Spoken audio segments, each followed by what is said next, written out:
चलिए आज हम नया सिस्टम एंट्री कर रहे हैं और इसका नाम है एक्सक्रीटरी सिस्टम। मतलब कि जो शरीर से दूषित पदार्थ बाहर निकलते हैं उसमें वैसे तो निकलते तो लंग से भी हैं, लार्ज इंटेस्टाइन से भी है और यूरिन से भी निकलते हैं, स्किन से भी निकलते हैं। लेकिन क्योंकि हमने सिस्टम किसको बोलते हैं जिसमें बहुत सारे समान जो ऑर्गन हैं वो एक साथ मिलके जो कार्य करें, तो इसमें एक्सक्रीटरी सिस्टम में हम सिर्फ यहाँ पे हम किडनी को ही पढ़ते हैं। जबकि कार्य तो लंग्स भी करते हैं, स्किन भी करती है, बड़ी आंत भी करती है। लेकिन बड़ी आंत को उसको हम डाइजेस्टिव सिस्टम में गिनते हैं, लंग्स को हम रिस्पिरेटरी सिस्टम में इंक्लूड करते हैं, स्किन को इसका अलग सिस्टम है। और हाँ, इसमें हम सिर्फ किडनी को, क्योंकि इसमें ज्यादातर ये चीजें हैं, शुद्धियां हैं, यहाँ से शरीर के बाहर निकलती।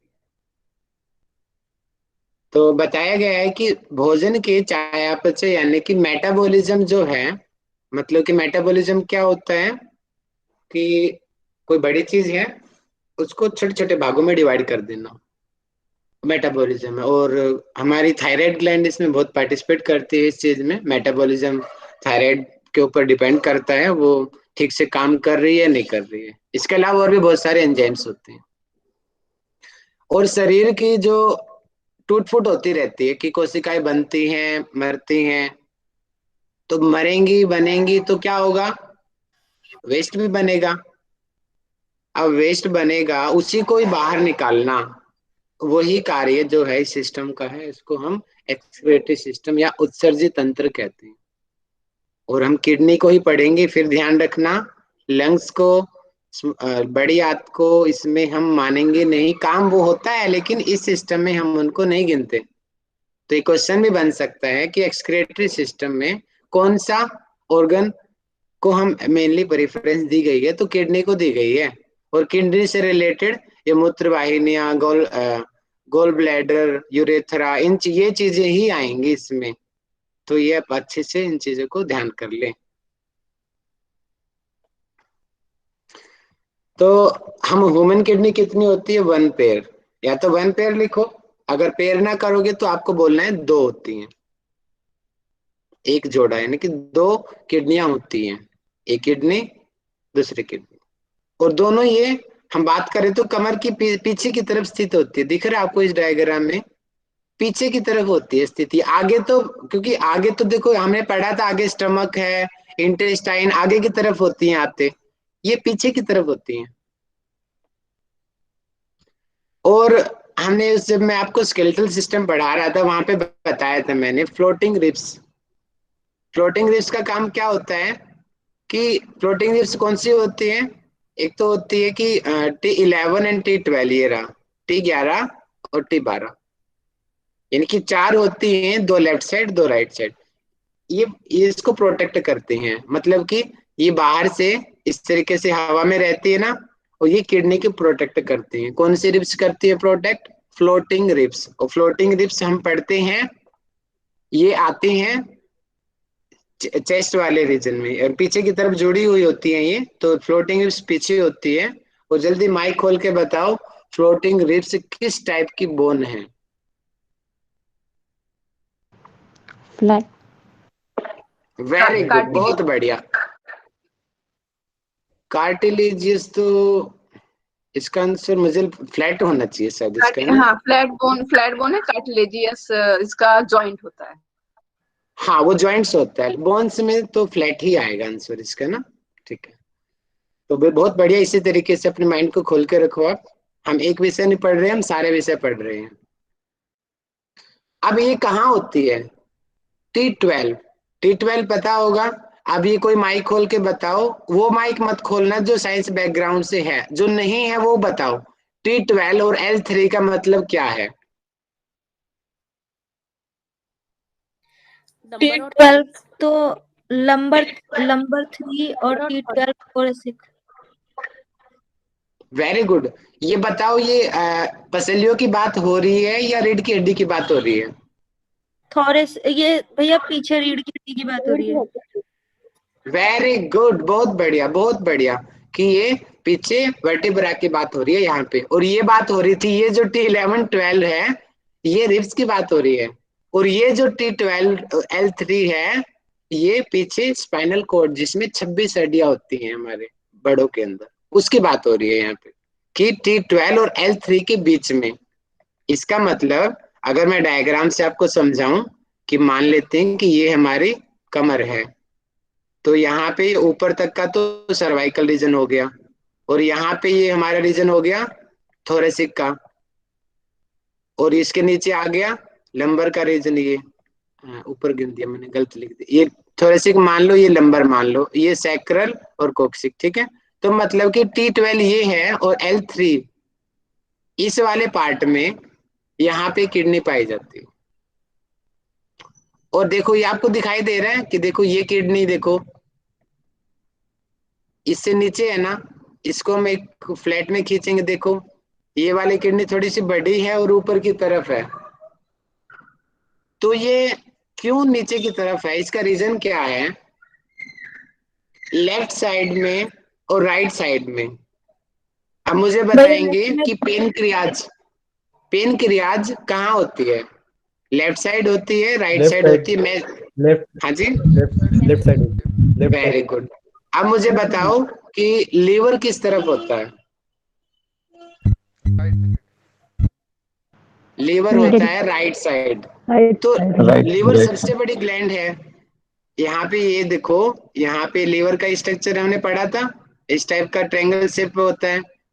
ये लीवर की वजह से इसकी शेप नीचे की तरफ होती है, और ये राइट साइड में कोई बड़ा वो नहीं है, तो ये राइट वाली किडनी हल्की सी ऊपर की तरफ होती है। इसीलिए देखो जो है राइट वाली किडनी नीचे है, और जो लेफ्ट वाली है ऊपर की तरफ उठी हुई है।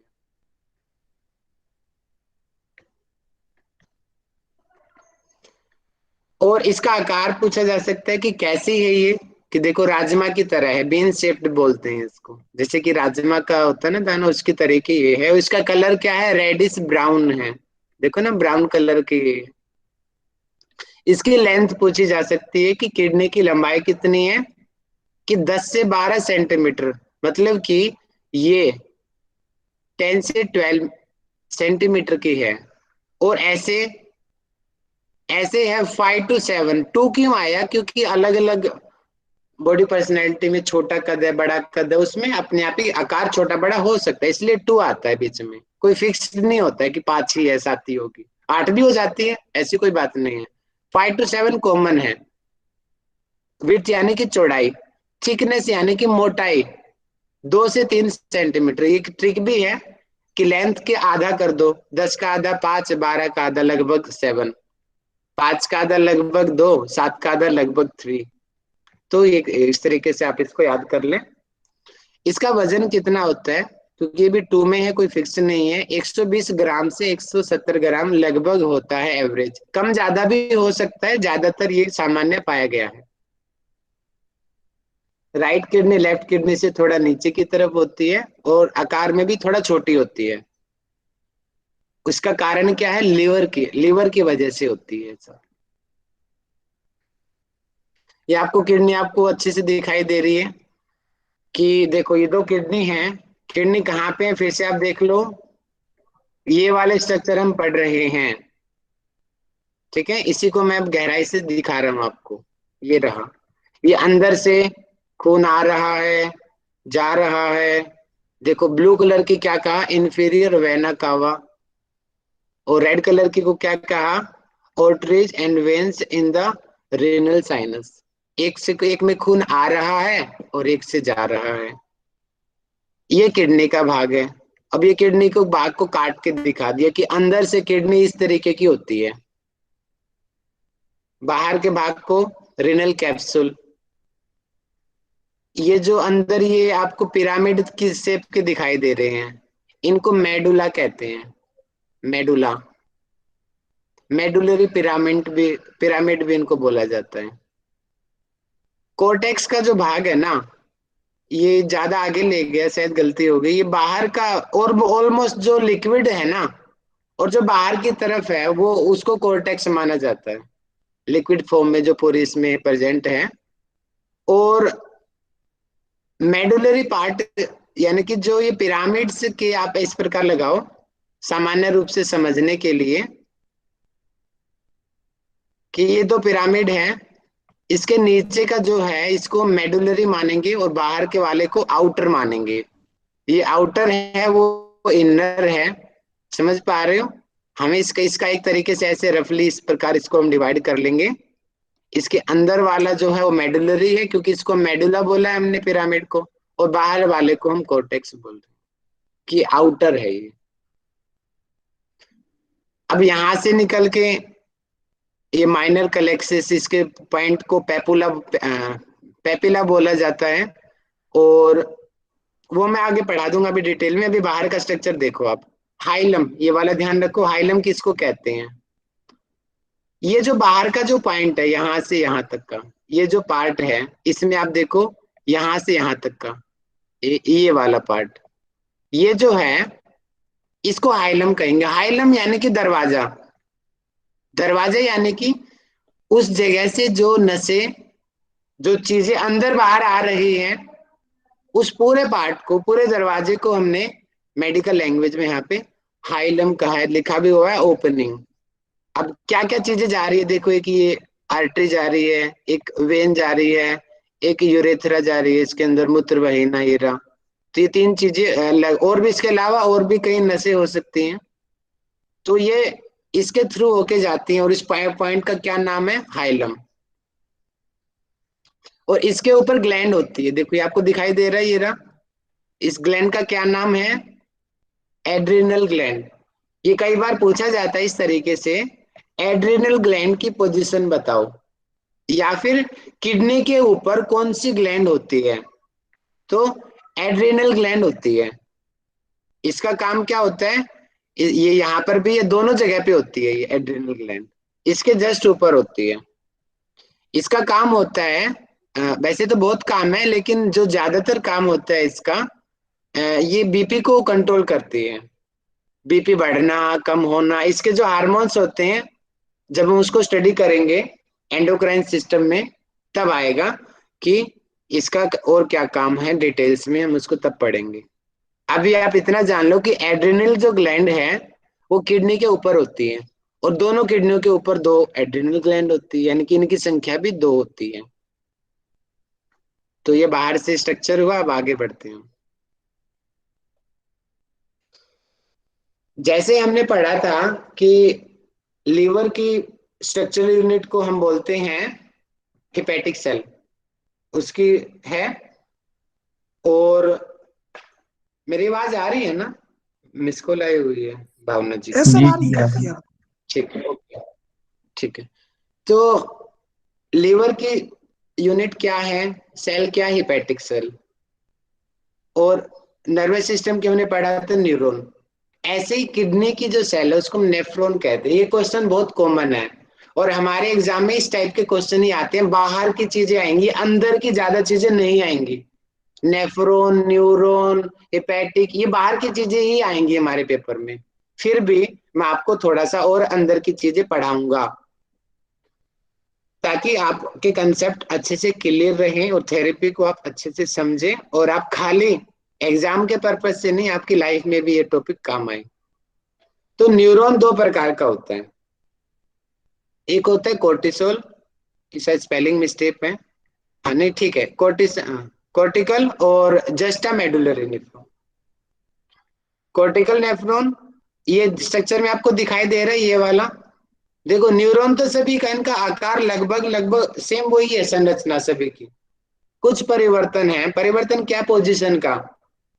इसमें देखो ऊपर वाला पार्ट जो है इसको हम ग्लोमेरुलस बोलते हैं, बोमन कैप्सूल होता है, पीसीटी होता है, डीसीटी होती है।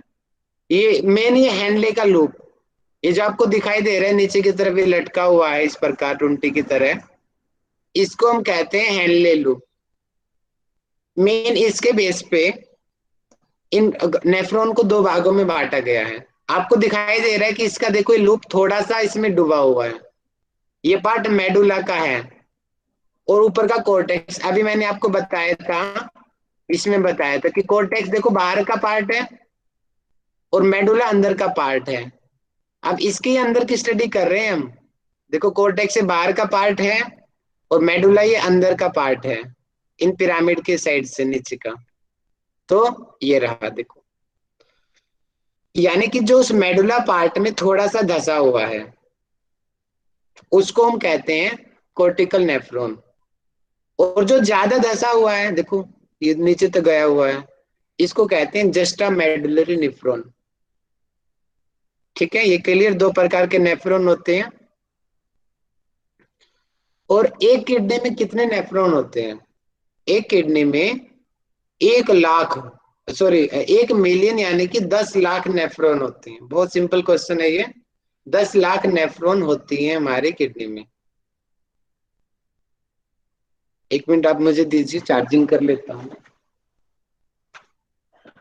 तब तक आप ये पढ़िए, ये पढ़िए तब तक आप।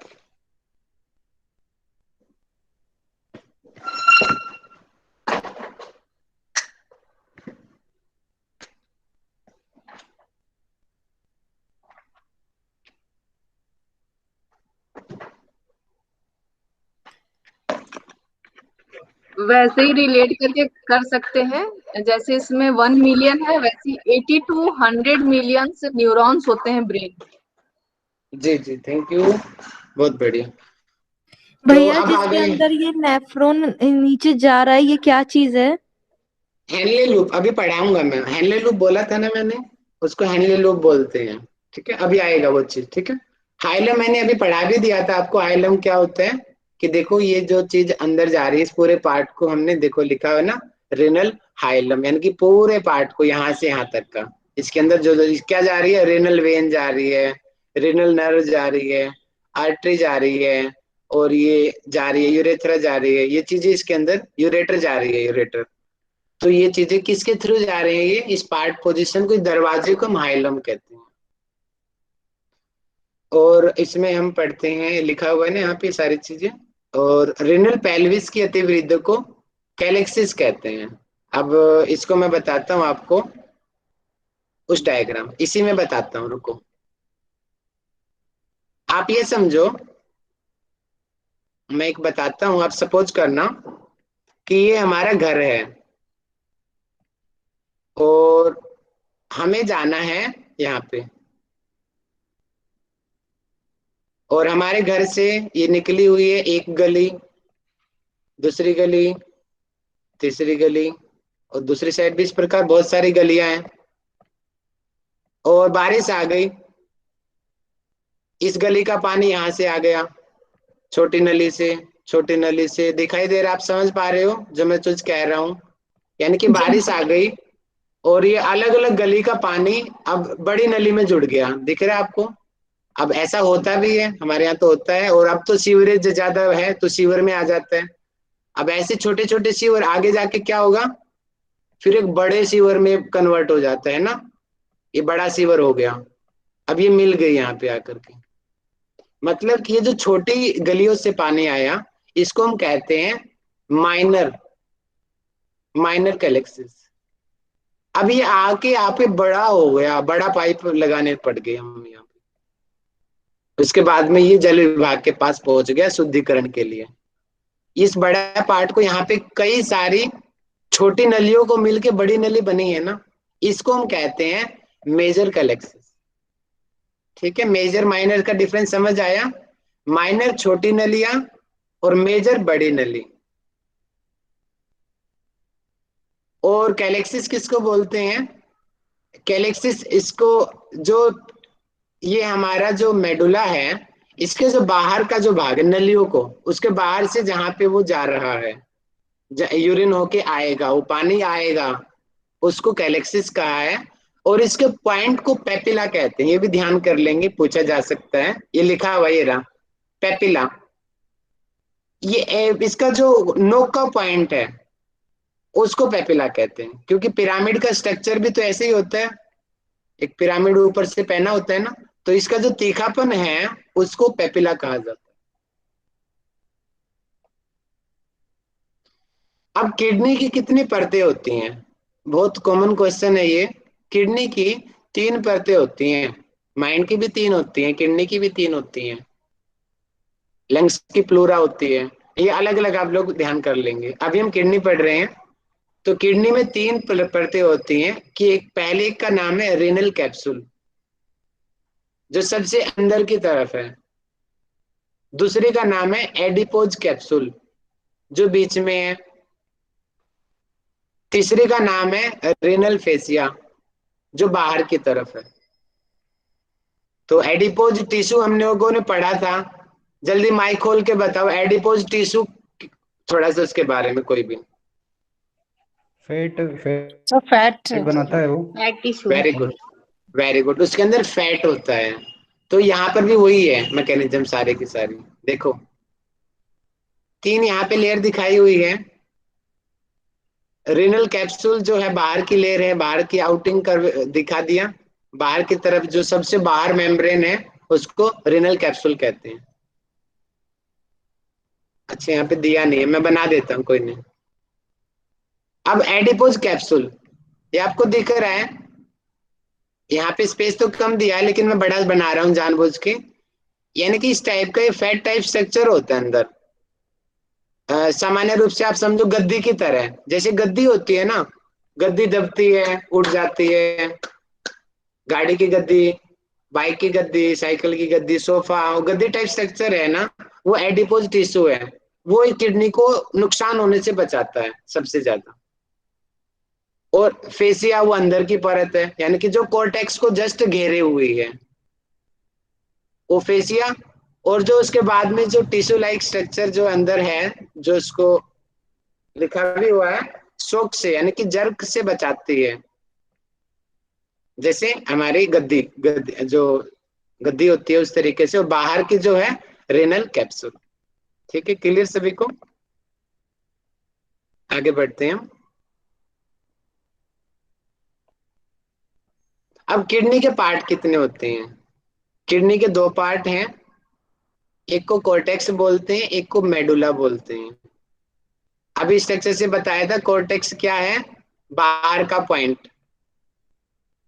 याद है, ये बताया था कि कोर्टेक्स जो है, ये रहा बाहर का जो पॉइंट है, उसको कोर्टेक्स कहा गया है। और जो पिरामिड के साइड में और नीचे है, इसको मेडुला बोला गया है।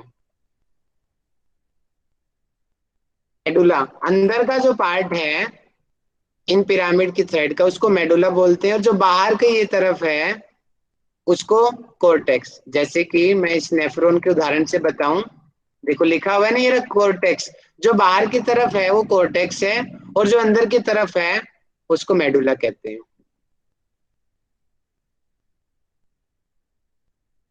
तो medulla is divided into conical shape, जिसको हम पिरामिड शेप कहते हैं। पिरामिड का स्ट्रक्चर कैसा होता है? लगभग ये जो स्ट्रक्चर होता है इसको हम पिरामिड कहते हैं ना। देखो लगभग वही स्ट्रक्चर है यहाँ पर भी पिरामिड का। पिरामिड स्ट्रक्चर बन रहा है ना, इसलिए हम इनको पिरामिड शेप या मेडुलरी पिरामिड कह देते हैं इनको। क्योंकि पिरामिड की तरह दिखते हैं इसलिए पिरामिड बोल देते हैं इनको। और इनकी संख्या कितनी होती है? 8 से 12। कम भी हो सकते हैं, कुछ ज्यादा भी हो सकते हैं, लेकिन 8 से 12 एवरेज होती है। फीमेल में थोड़ा कम होती है संख्या, मेल में ज्यादा होती है। राहुल जी, 3 और 2 में क्या चीज है? क्या 3 है क्या 2 है? यहाँ कंफ्यूजन है हल्का सा किडनी। अभी आप बता रहे थे कि कोर्टेक्स, मेडुला और पेल्विस, ये 3 क्या चीजें इसको किडनी में? वो लेयर थी, layer layer layer layer 3 layer है। लेयर लेयर लेयर, समझते हो ना, सुरक्षा कवच।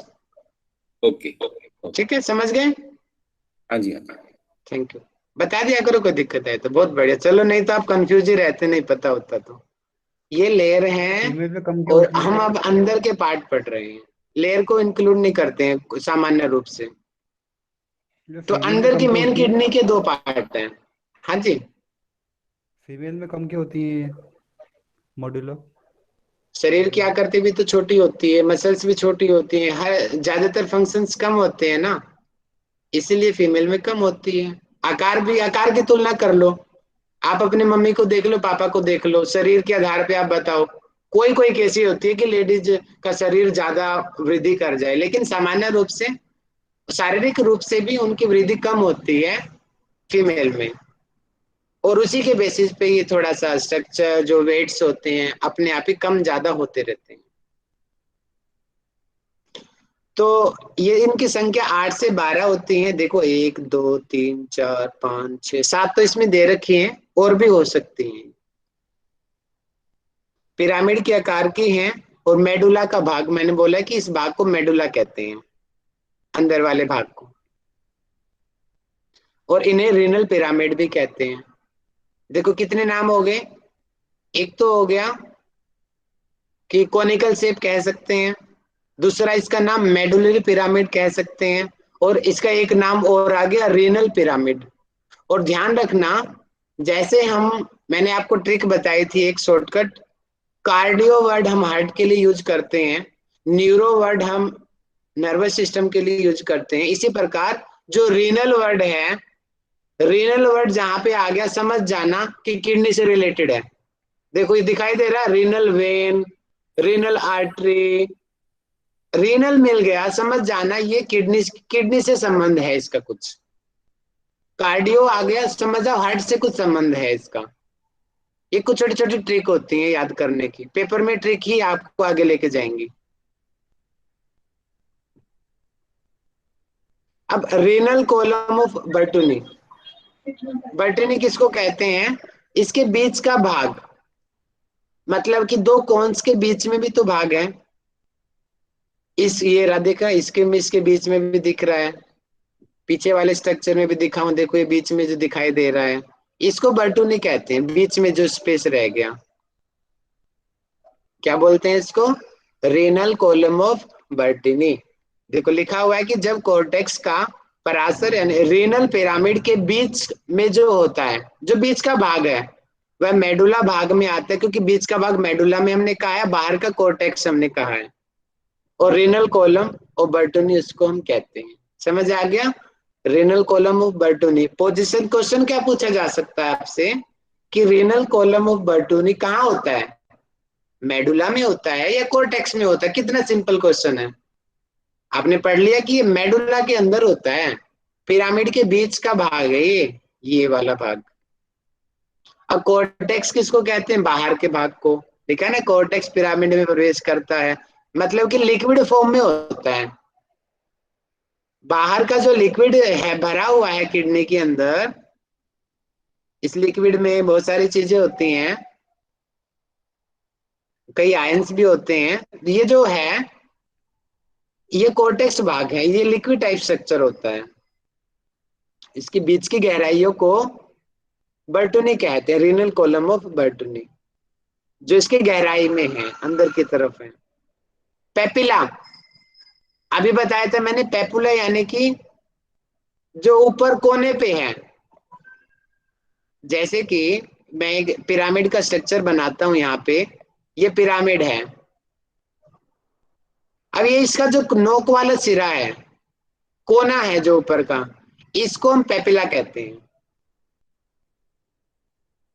इसी प्रकार जो इनका जो ये देखो, जहां पे नोक वाला सिरा है नुकीला, उसको हम पेपिला कहते हैं। अब समझ जाओ कि घर से आपकी छत का पानी आ रहा है, और वो पानी जिस पाइप की एंडिंग पॉइंट से जा रहा है उसको पेपिला कहते हैं। पॉइंट को, उस पॉइंट से आपके घर का पानी बाहर की नली में जाके मिल रहा है, वो पेपिला है। अब पेपिला से क्या होगा, मैं एक और स्ट्रक्चर बनाता हूं समझाने के लिए। मान लिया कि ये हमारा घर है, और यहां से छत से पानी आया नीचे, पानी नीचे की तरफ मूव कर रहा है। अब यहां से बाहर एक नली है, अब ये हमारे घर का पानी इस बाहर की नली में आ गया, और हमने बताया था कि इस प्रकार और भी नलियां हैं, औरों के भी तो घर है सोसाइटी में। अब उन सब की नलियां बाहर एक बड़ी नली में मिल गई, ये बड़ी नली मिल गई, और ये बाहर जा करके आगे फिर बड़ा जल विभाग की बड़ी जगह पे पहुंच गया।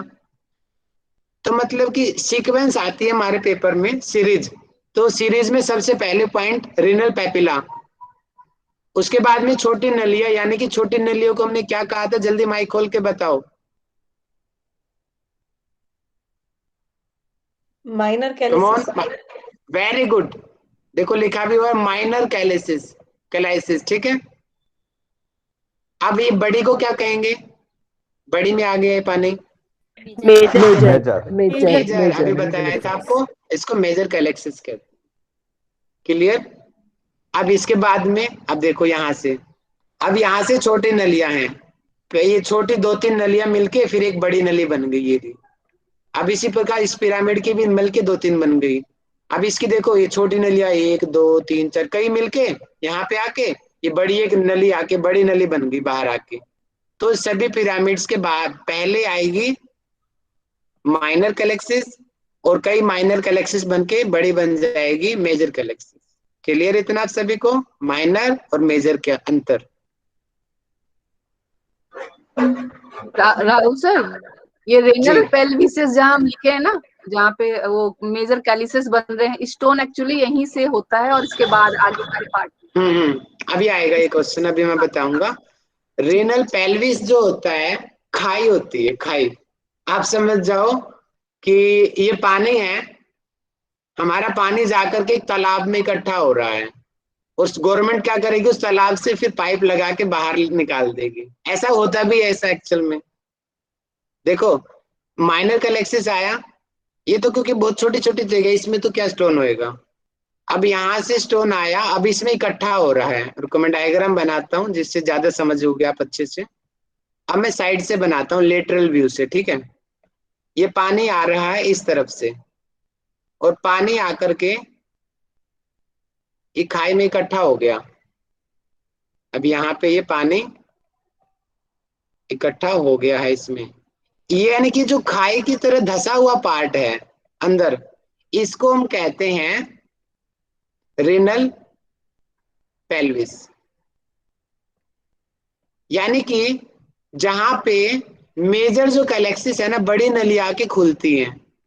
ये आपको दिख रहा है यहाँ पे, देखो ये माइनर कैलेक्सिस है, अब यहाँ पे ये मेजर कैलेक्सिस है। अब ये मेजर आके यहाँ खुल गई, अब इसकी मेजर आके यहाँ खुल गई, अब इसकी मेजर आके यहाँ खुल गई।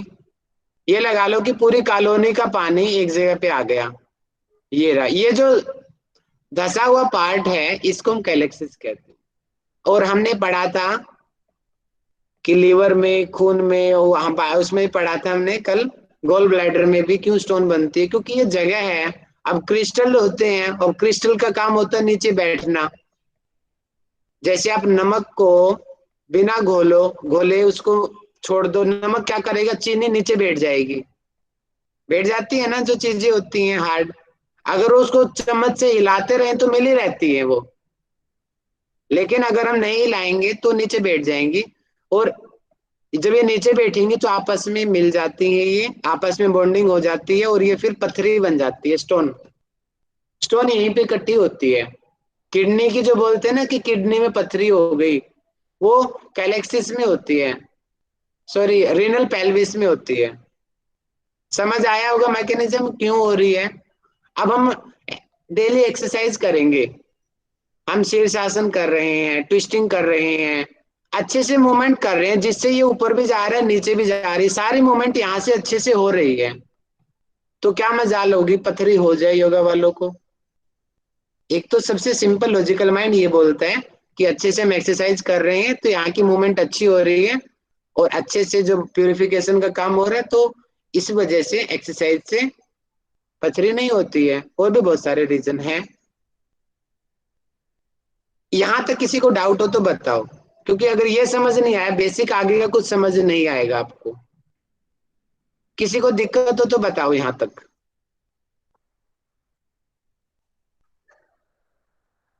ठीक है, क्लियर, आगे बढ़ता हूं। नेफ्रॉन हमने पढ़ लिए। नेफ्रॉन की इसकी स्ट्रक्चरल एंड फंक्शनल यूनिट है किडनी की, 2 टाइप है, सेम वही डायग्राम है। 1 लाख होते हैं करीबन, ये 10 लाख होते हैं, 1 मिलियन होते हैं। और किडनी प्रॉब्लम में हम प्रोटीन नहीं देते, ध्यान रखना कि किडनी के जो फेलियर वाले जो कंडीशंस होती है उसमें प्रोटीन नहीं दिया जाता। क्योंकि प्रोटीन क्या करेगा, प्रोटीन में कई चीजें जो होती है, जैसे कि अमीनो एसिड्स इसका एंडिंग प्रोडक्ट है प्रोटीन का, और इसका जो वेस्टेज होता है। और प्रोटीन से हमने पढ़ा भी था कि बाद में क्या होगा कि जो लीवर क्या करता है कि यूरिया ज्यादा बनाएगा, और भी कई तरीके के वेस्टेज ज्यादा बनते हैं। अगर यूरिया या और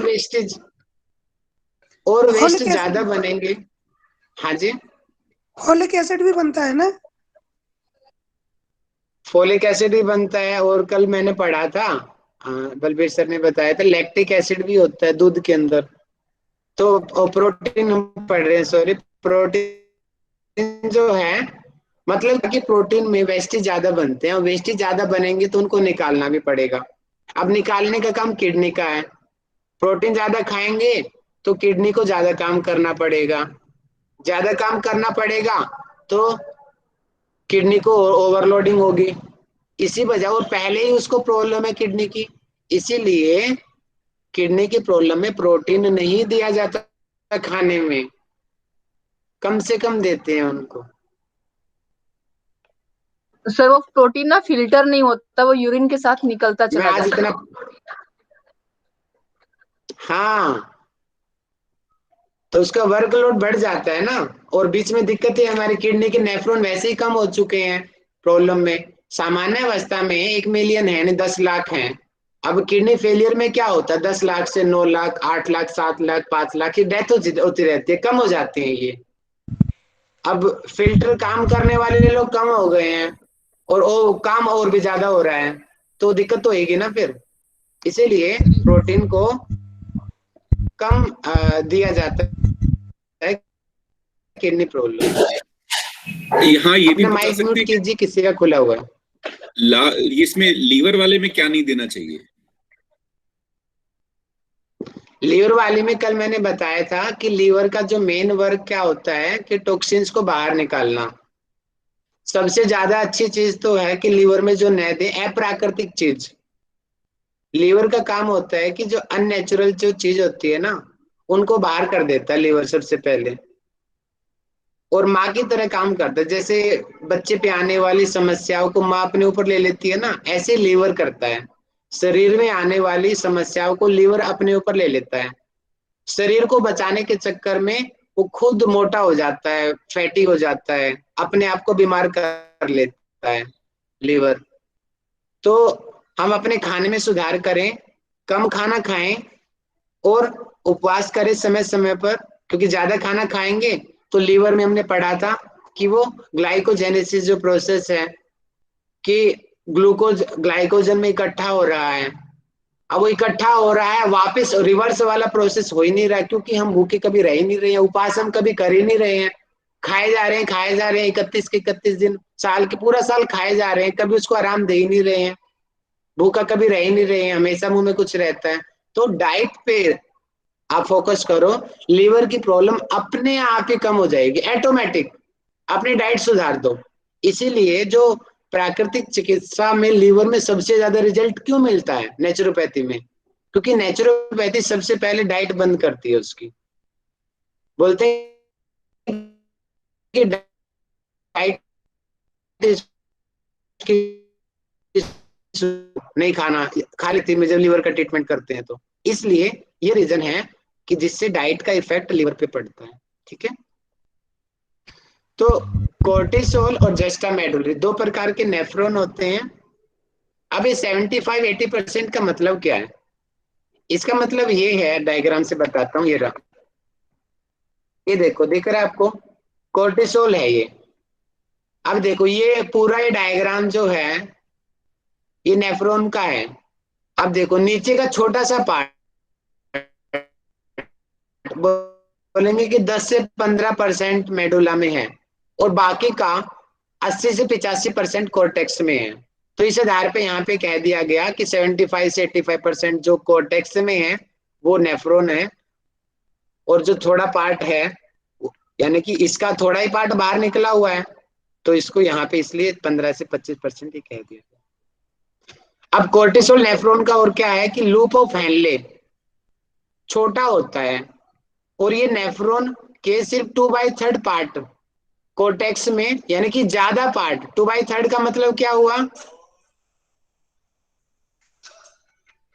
2/3 मतलब कि अगर हम 100 में काउंट करते हैं तो 33, यानी कि 66 लगभग हो गया, कि 66 पार्ट इसका कोर्टेक्स में होता है, और 1/3 यानी कि लगभग 33% जो है ये मेडुला में होता है इसका पार्ट। और इसमें उल्टा होता है, ये जो अंदर मेडुला है, मेडुला के अंदर 66 होता है लगभग, और कोर्टेक्स में लगभग 33।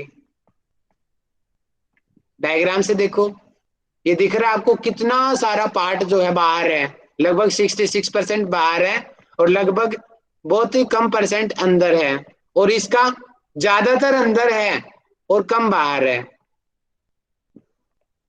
तो लूप ऑफ हेनले जो ये स्ट्रक्चर है ना, ये पाइप की तरह जो ये आया हुआ है, इसको लूप ऑफ हेनले कहते हैं। कि इसमें छोटा लूप होता है, इसमें बड़ा लूप होता है। और आगे क्या है कि कोर्टिकल नेफ्रॉन का ग्लोमेरुलस। ग्लोमेरुलस क्या होता है कि जो नसें होती है ना, खून की जो आर्टरीज होती है, उसको आगे वो पढ़ेंगे हम, तो वो मिलके बनाती है।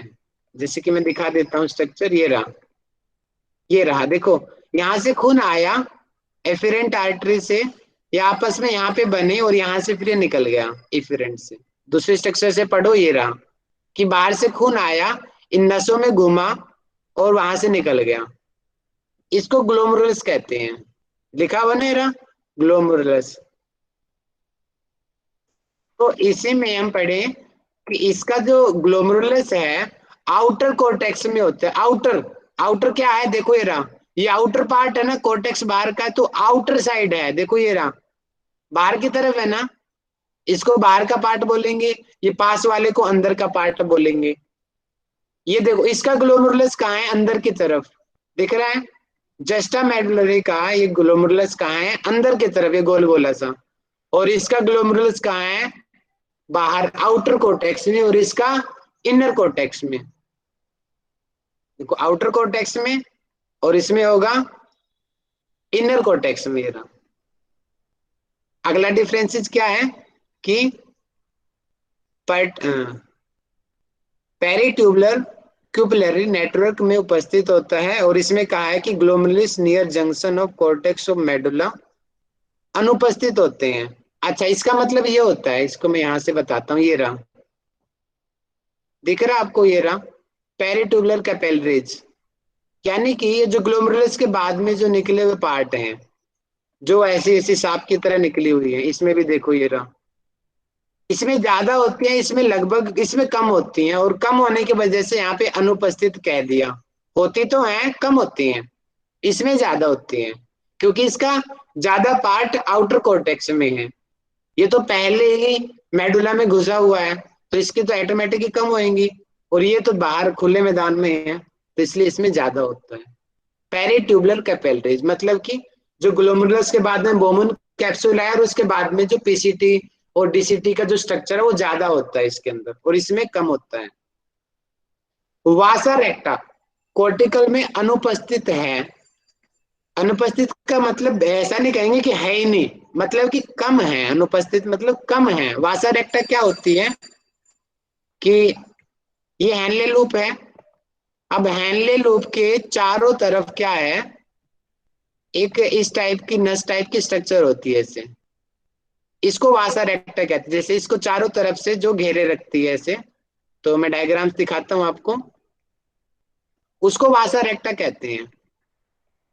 ये रहा, देखो दिख रहा है आपको, ये देखो लिख रहा है ना वासा रेक्टा।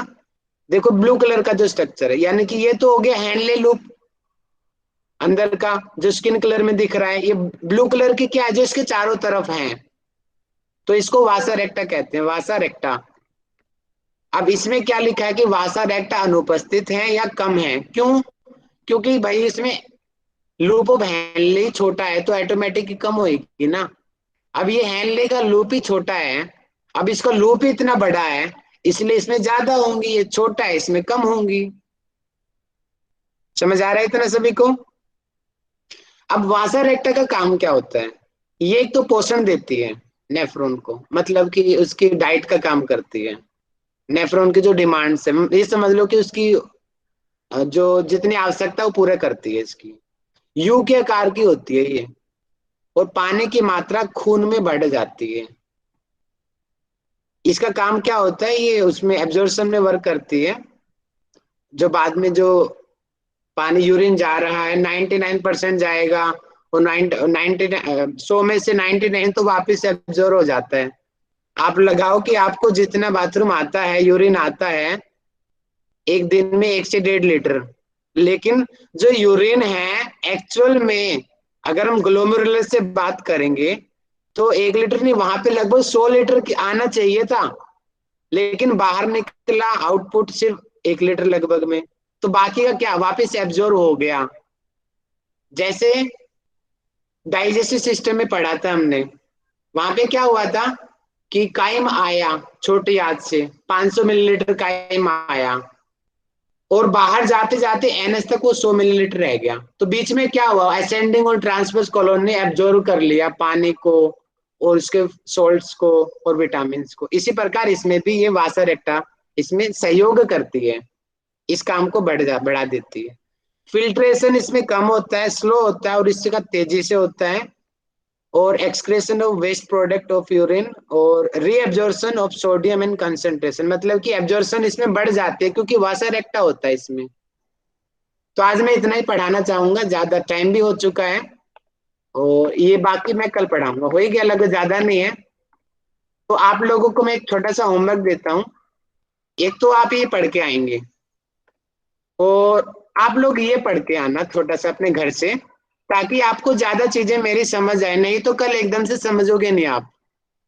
ये जो रीनल ट्यूबल है, यहाँ पे कौन से क्या क्या भाग है, जैसे पीसीटी शुरुआत का भाग है, प्रोक्सिमल स्ट्रेट ट्यूबल जो होती है, ये डीसीटी है, डिजिटल कन्वोल्यूटेड ट्यूब, ये हैनले का लूप है। आप इसको थोड़ा सा अपने आप से पढ़ के आना, ताकि कल आपको मेरी बातें अच्छे से समझ आए। ये आपका छोटा सा होमवर्क है। अब किसी का कोई डाउट हो, कोई प्रमुख, आप बता दीजिए। हाँ सर, मेरे को पूछना था कि नॉर्मली जैसे एज बढ़ती है उसको अकॉर्डिंग नेफ्रॉन्स की संख्या घटने लगती है, तभी बोलते हैं कि प्रोटीन कम कम खाओ, तो ये एज के अनुसार घटते हैं ना नेफ्रॉन्स?